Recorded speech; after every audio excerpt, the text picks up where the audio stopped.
Shivratri second উপায় ফাইনেন্সৰ ওপৰত যিসকলে বিচাৰি আছে নিজৰ ধন সম্পত্তি এই বছৰ হওক আৰু যিসকলে এইটো বিচাৰি আছে কি নিজৰ প্ৰপাৰ্টি বা ফাইনেন্স ৰিলেটেড যিকোনো প্ৰব্লেমছ বা এনেকুৱা ধৰণৰ বিভিন্ন ধৰণৰ যদি প্ৰব্লেমছ ক্ৰিয়েট হৈ আছে বা ব্লকেজ ক্ৰিয়েট হৈ আছে তেতিয়াহ'লে এই শিৱৰাত্ৰিৰ দিনাখন এই উপায়টো নিশ্চয় কৰিব তাৰ কাৰণে 11টা গোমতি চক্ৰ ল'ব ভাল অৰিজিনেল যোনটো গোমতি চক্ৰ কয় মাৰ্কেটত আজিকালি প্লাষ্টিকৰ গোমতি চক্ৰ বিক্ৰী হয় চ' আপোনালোকে ট্ৰাই কৰিব যাতে অৰিজিনেল গোমতি চক্ৰ আপোনালোকে পায় চ' গমতি চক্ৰ আপোনালোকে দিনতে লৈ আহিব পাৰে বা আগৰ দিনাখন আপোনালোকে কিনি থ'ব পাৰে আৰ্লি মৰ্ণিং আপোনালোকে ভালকে গা পা ধুই পেলাই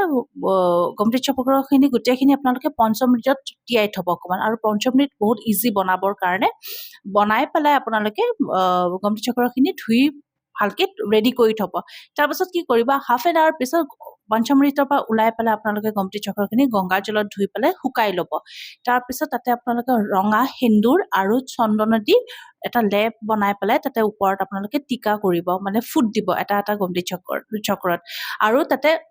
ওম নমঃ শিৱায় জাপ কৰিব ঘৰতে এই কামটো কৰিব 108 বাৰ বা 1008 টাইমছ আপোনালোকে এই জাপটো কৰিব পাৰে ইভিনিং টাইমত বা ৰাতিৰ টাইমত আপোনালোকে শিৱ মন্দিৰ যাব গৈ পেলাই সেই 11টা গমতি চক্ৰ প্ৰত্যেকবাৰ এটা গমতি চক্ৰ আপোনালোকে ল'ব হাতত আৰু আপোনালোকৰ মনৰ কামনাটো কৰিব যদি কাৰোবাক প্ৰপাৰ্টি ৰিলেটেড প্ৰব্লেমছ আহি আছে বা ডিছপিউট চলি আছে নিজৰ প্ৰপাৰ্টিত বা প্ৰপাৰ্টি কিনিবলৈ সক্ষম হোৱা নাই বা পোৱা নাই তেনেকুৱা ধৰণৰ জাষ্ট উইচটো ক'ব কি মোক এইটো প্ৰপাৰ্টি লাগে বা মোৰ এনে মানি ব্লকেজটো আঁতৰ হৈ যাব লাগে যি আপোনালোকে উইচ লয় এটা জাষ্ট গমতি চক্ৰ ল'ব আৰু ওম নমঃ শিৱা বুলি কৈ পেলাই সেই গমতি চক্ৰত নিজৰ উইচটো কৰিবলৈ শিৱলিংগত আপোনালোকে অৰ্পণ কৰিব তেনেকে কৰি 11টা গমতি চক্ৰ নিজৰ মনৰ কথাটো কৈ পেলাই শিৱলিংগত দিব অকণমান টাইমৰ কাৰণে আপোনালোকে সেই শিৱলিংগত থাকিবলৈ দিব গমতি চক্ৰকেইটা তাৰপিছত লাষ্টত আপোনালোকে কি কৰিব ধূপ চাকি যি জ্বলাব পাৰে আৰু ফাইনেন্সিয়েলি আপোনালোকে ষ্ট্ৰং হ'বৰ কাৰণে সেই দিনাখন যদি আহঁত গছৰ তলত শিৱ মন্দিৰত ইজিলি আহঁত গছ এভেইলেবল থাকে যি দেখা যায় সেইদিনাখন আপোনালোকে কেঁচা গাখীৰ এটা ষ্টীলৰ পাত্ৰত কেঁচা গাখীৰ লগতে অকণমান তিল ক'লা তিল আৰু গোটা জালুক যদি আপোনালোকে দি পেলাই গছ তলত যদি দি পেলাই আপোনালোকে পূজা কৰে তেতিয়াহ'লে আপোনালোকে চাব বহুখিনি ফাইনেন্সিয়েল প্ৰব্লেমছ আপোনালোকে ক্ৰিয়েট হোৱাৰ পৰা বাচি থাকিব আৰু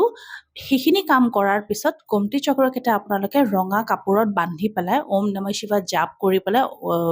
ৰঙা কাপোৰত বান্ধি আপোনালোকে ঘৰলৈ লৈ আহিব পাৰে আৰু সেইকেইটা গমতি চক্ৰ আপোনালোকে বেলেগ বেলেগ জেগাত যেনেকৈ আপোনালোকে পূজা স্থানতো থ'ব পাৰে বা আপোনালোকে নিজৰ লকাৰতো থ'ব পাৰে বা কাৰোবাৰ যদি কেছ বক্স আছে কেছ বক্সৰ ভিতৰত সোমাই থ'ব পাৰে চাব সেইখিনিৰ পৰা আপোনালোকে বহুখিনি পজিটিভিটি পাব লগতে আপোনালোকৰ যিকোনো ফাইনেন্সিয়েলি যিকোনো প্ৰব্লেম যদি ক্ৰিয়েট হৈ আছিলে বা আহি আছিলে সেইখিনিৰ পৰা আপোনালোকে মুক্ত হ'ব ফাইনেন্সিয়েলি